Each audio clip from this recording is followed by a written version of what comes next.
Okay, then. 3, 2, 1. Damn lighter's not working. Desmomorphine, also known as krokodil. Let's take a look-see here. What all does desmomorphine do? Well, first of all, it's 8 to 10 times more potent than regular morphine. Attracted attention in 2010 in Russia due to its increase in clandestine production. Presumably due to its relatively simple synthesis from codeine. Yeah, I don't really think I should go into that much. But, okay. Has become notorious from producing severe tissue damage. Some PH word that I don't know, and gangrene, sometimes requiring limb amputation for long-time users. Although there are not many addicts, life expectancies to be as low as 2 to 3 years due to injecting drug users, high susceptibility to infections and gangrene. Oops, wrong button. Damn, button's not working. My mouse is a piece of shit. Okay. Now, recently we've had the scare here in America that we've got this stuff going around. Now, Britain's going up in arms about it, too. I personally think that, because the economy's shit, that people will think of this as a wonderful thing to use. I've got enough meth heads around here. The last thing I want is a bunch of fucking zombies running around the place. I mean, you look at the pictures of these guys, they look like fucking zombies. Like, you ever play the game Fallout? The ghouls? They do look like ghouls. My god. It's fucking insane. And there's always these fuckers that want to go, oh, that's some hard shit, let's do it. And you got the guys who do things like jumping out of planes, and then you got the guys who, I'm going to inject some weird shit that's going to make me hallucinate and see kittens and puppy dogs. Yeah, my speakers just kind of like popped. Frequency thing from cell phone. Now, apparently the kin is the same. The high is very, very similar to heroin. Was it? Yeah, shit. And other opiates. It's an opiate, and according to you, that messes with the chemistry of your brain permanently. I think it's going to catch on because of a bunch of assholes who I want to try the newest thing because the government doesn't like us doing it. Therefore, simply because the thing's banned, it's automatically attractive.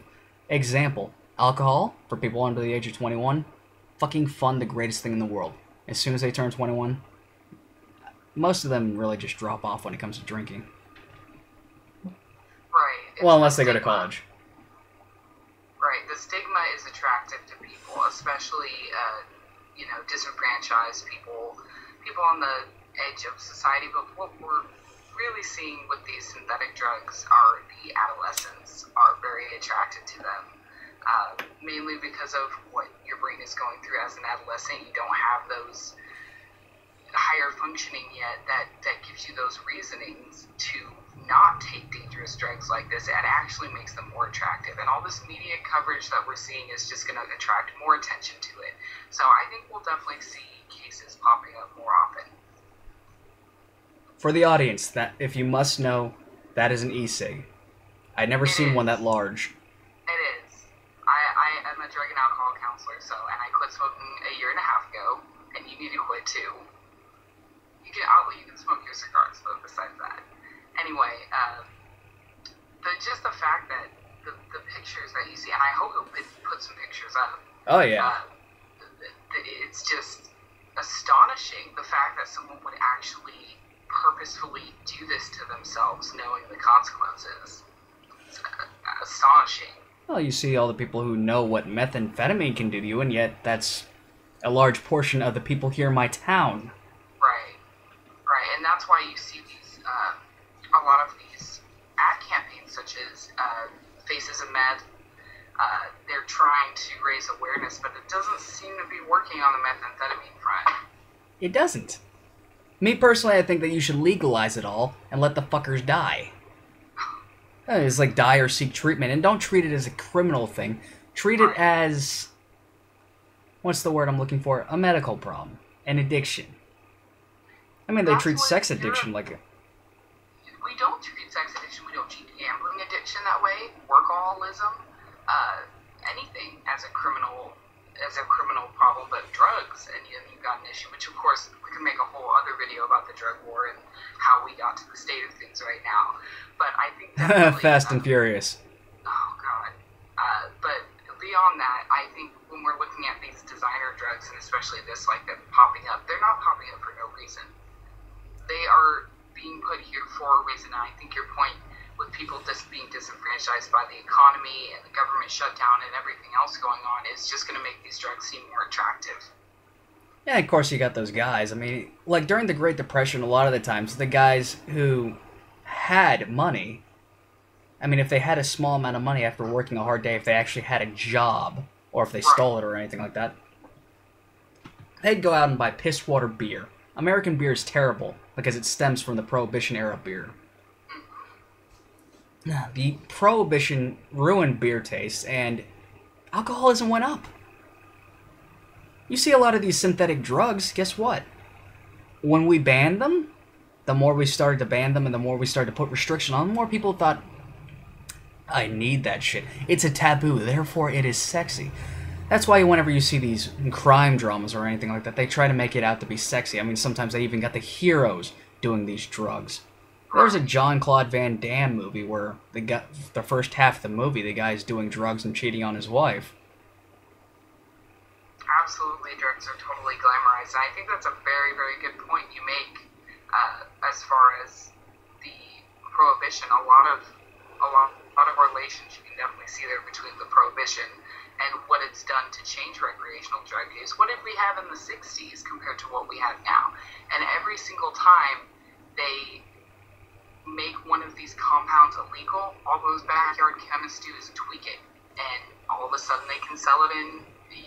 I can drive down over here to my Valero and buy some of this shit. Not sold for human consumption. That's all they've got to put on the label. For a while, Salvia divornum was actually legal. I mean, this stuff's been legal in the country for up until about 5-6 years ago.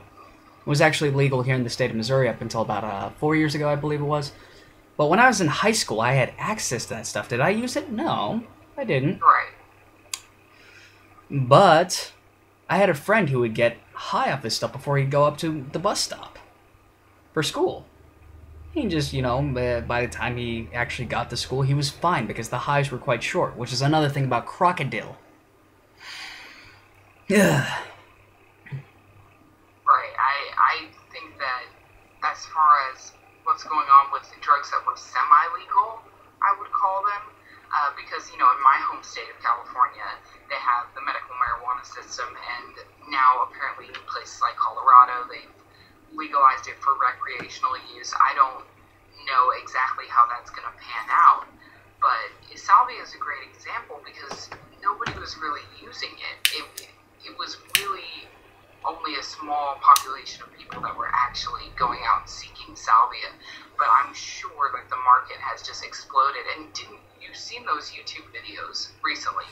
People are putting out tons of stuff. Oh, my friend smoked salvia. Look at this funny reaction. Never saw that when it was legal. Actually, I saw the smoking reactions when it was legal. There's this guy. I think his name was his channel name was Let's Go to Class, where he would do some of this stuff. He would pretend that, okay, first we're going to drive, but before we do that, we're going to take a hit of our salvia.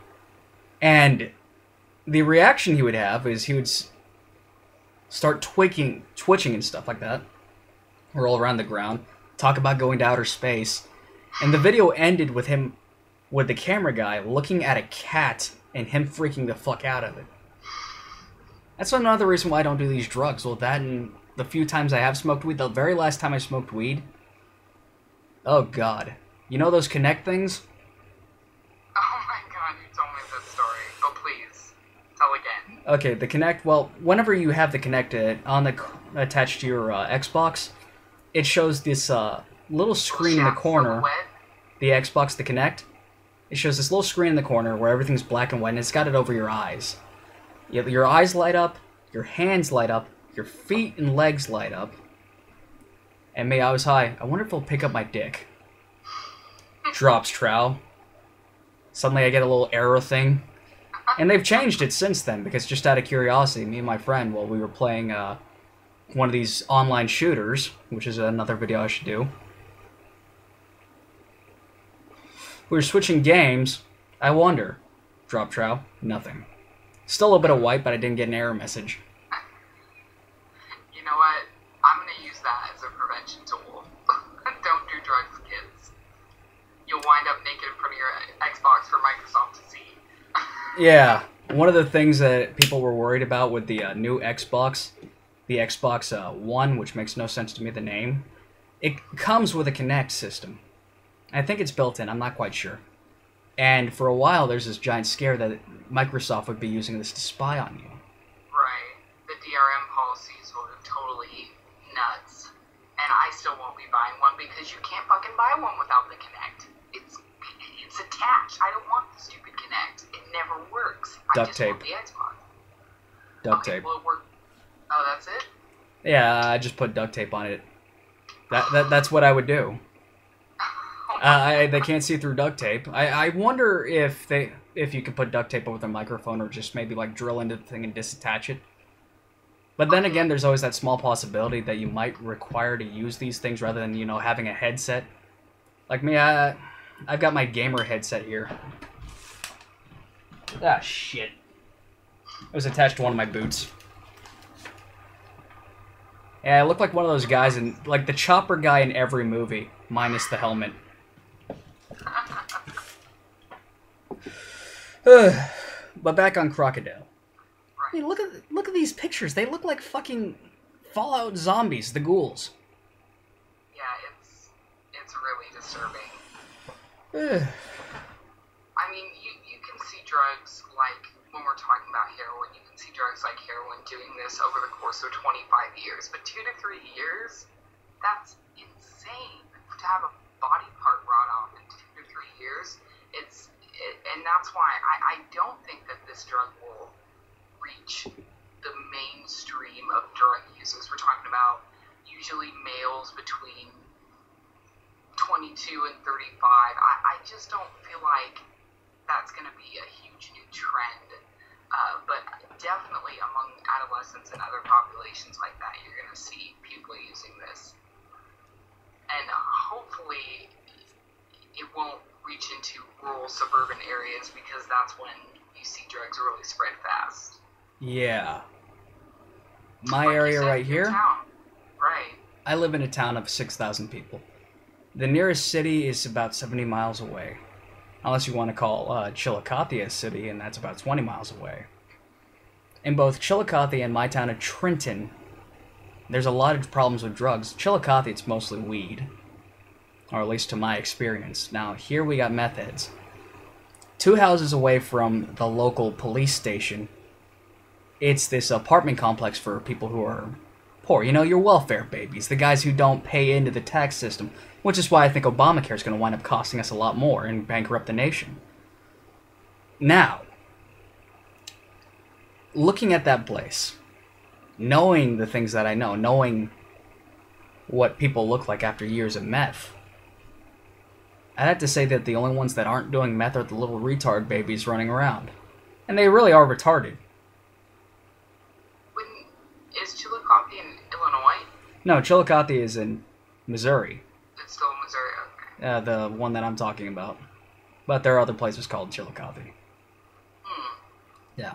Just like Trenton, Missouri versus Trenton, New Jersey. Ugh. Huh. Well, Yeah. the drug problems are the same, but, well, the demographic is quite different.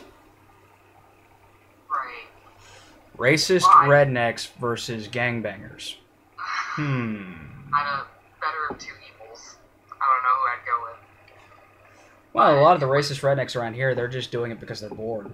I've only met one real racist, and that's because he had a bunch of things happen to him. I mean, for him, I found his racism very understandable. Every time he walked outside, there was always a black guy doing something really rude to his vehicles or something of that nature. And his neighbor was a white girl with a black boyfriend who was always drugged up on something. he watched his neighborhood in Kansas City go to shit. So, but he saw all the black guys doing bad things, so of course he's going to become just a little bit racist. I don't agree with the racism part, but it's understandable. I had never heard anyone referring to bashing someone's head with a ball bat as turning their head into a donut. That shocked me whenever he told me these things. I'm a little bit shocked that he was treating me so well, because he was telling me about all these horrible things that he's seen black people do and not liking them. And me, I'm obviously a minority. I am one of like 10 minorities in the town, and I'm darker than 90% of the population here. Well, I guess racists discriminate against who they're gonna like and who they're not. I mean, I live in Houston, Texas, and really, I expected a lot more racism moving down here from California than there actually is, but it still rears its ugly head. Yeah, most of the racism here is really just out of boredom. Right, and that's mostly what it pops up out of. But in any event, I was going to say one of the bigger drug trends down here is codeine, which is part of krokodil, as you mentioned earlier. It's synthesized from what small amount that I read. Right. Codeine is a huge problem down here. You can't hardly go to CVS and pick up some serious cold medicine unless you've got to look behind a locked case. That's how intense it is. And we're talking about your basic NyQuil. This is where it originated, and I see more and more people coming into my counseling center strictly for misuse of codeine. These people are getting arrested for over-the-counter products. It's crazy. Ugh. And now that we know that they're using it for stuff like this, the crackdown's going to get even worse. And of course, it's going to look more like a taboo. Therefore, it's going to be more attractive. Perpetuating the cycle. Exactly. That's something. There has to be better education out there and less media hype. The media hype is what attracts people to it. But if you present it in just the pure facts, it's you're not going to see as much of a stigma attached to the drug. That's my opinion. The media hypes it both ways. You got the news sources going, this is a horrible, horrible thing, and then you got people in other bits of media like your crime dramas, your video games. Right. This shit will make you fucking awesome. Right. Like, the game Kane and Lynch, what they would do is one of the things that they would then do in the game was they'd inject you with this needle. I mean, if you got downed like you do in your games like Call of Duty and stuff like that, you can wait for your friend to come pick you up. Well, more like Gears of War and, what's that game about the zombies, Left 4 Dead? When your friend comes to pick you up, they inject the shit into your system. And there was different thoughts on what that was. Epinephrine and heroin was the thought process there. They're glorifying this shit. Right. Whether or not they actually know that this is what it's going to do in the long run. Right. But and video games are my favorite medium to discuss because I think that video games are one of the more unregulated forms of art and media in our society. And when you see drug use in video games, it's no shock to realize, and I love video games, but to realize why adolescents are so attracted to this stuff when there's this level of glorification going on. It's just, it's simple. That's the stuff they love.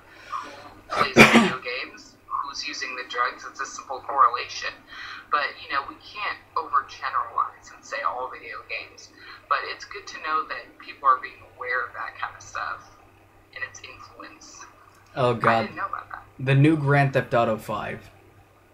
This level made me laugh my ass off, and when I was done laughing, I realized, oh shit, someone's going to try looking for different types of weed because of this level. This level, there's one of the characters that you play as walks up to this guy. He has to do a favor for somebody, and it's one of those pro-weed advocates. Never tried weed in his life, the character. Doesn't do it or anything of that nature. He takes one hit off this stuff. Suddenly his vision gets a little bit blurry and aliens start attacking him. And he's got a minigun which appears out of nowhere. The entire level is just you fighting like 30 different aliens just coming at you in like horde mode. And then as soon as he gets off this trip, he's like, whoa, what the fuck was that?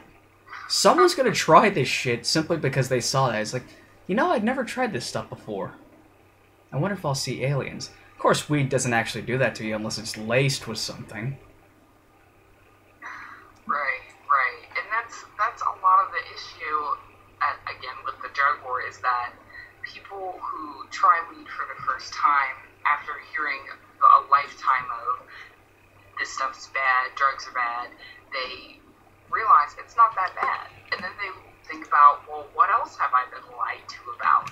And they start experimenting with other things, because if we sit here saying drugs are bad, or on the other hand of that, you know, I always thought, like, for instance, with acid, you know, you'll see colors and you'll, beams of colored light, see music and, you know, feel colors and all this. And smell color. Right. That isn't an accurate depiction of that at all. My cigars talk to me.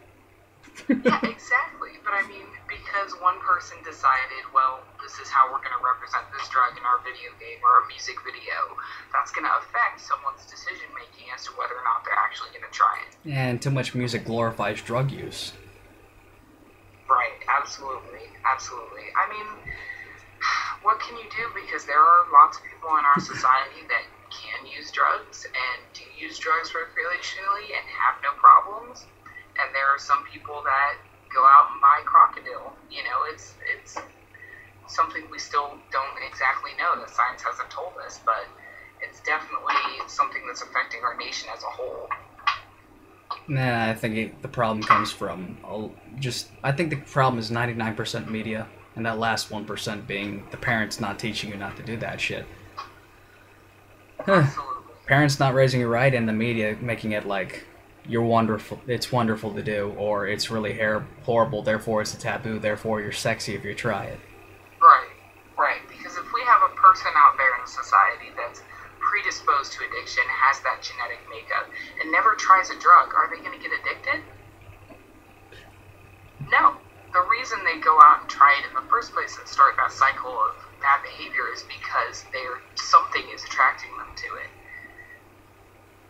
You know, we don't go out and buy milk because the media tells us all about how great it is. It's mainly because, you know, we need it, but nobody really needs to inject codeine and God only knows what else into their veins. I buy milk for my coffee. There's definitely that predisposition that is enhanced by the media, and also by the dejected times we live in. There's a great addiction scientist that says we don't need to find out, you know, what is in the drugs, what makes the drugs addictive. We need to find out why people feel the need to use drugs. That's when we'll finally get a dent in the drug problem. And I think we've pretty much gone over everything. I agree with you. Thank you for having me on your program, on your channel. I'm honored to be here as a longtime subscriber. Yeah. Well, this is also going on the new channel, which is also going to be a radio show.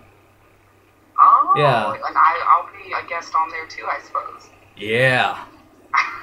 Now, most of the time, well, whenever I'm going to do the show, it's going to be, whenever I do get the money for it, it's going to be in between 8 and 10 o'clock. I'm just going to do 2 hours a day. And right now, it looks like it'd just be me ranting and rambling all on my own, going over this stuff and what I believe on it, until I can get people to sponsor it. But right now, that's the plan. That's where the last of my unemployment money is going, because I want to go into business for myself, rather than relying on these other fuckers around here. Well, anyways, that's the video. You got any last comments? No, thanks for having me on the show. Alright.